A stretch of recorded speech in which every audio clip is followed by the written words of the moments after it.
Hey everyone, in this quick guide, I'll walk you through how to access the locked room at Pilgrim's Peak during the groundbreaking quest in Ark Raiders. Let's get into it. First, make your way to Pilgrim's Peak located in the northeast part of the map. I recommend entering the area with a radio tower for the best access. From here, hop onto the nearby zipline to get down to the locked room area.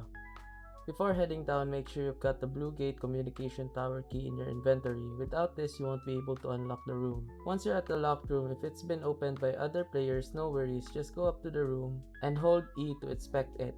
You'll see a whiteboard with a picture of a building. That's your next clue. Now head to that building, which should be located nearby. Once you're there, you've completed the step, and the quest moves forward. Hope this helped. If it did, drop a like and comment, and I'll see you in the next one. And remember, if this video helped you fix something or saved you from wasting money, here's an easy way to support the channel. You'll find an Amazon link in the description. Bookmark it and use it whenever you shop. Whether you're buying tech or everyday essentials, a small portion of what you already spend helps support the work here at no extra cost to you. And trust me, Amazon won't even notice. If you want to support directly, you can also buy me a coffee or check out the phone accessories store link below. Totally optional. That's it. Thanks for the support. Stay sharp and I'll see you in the next video.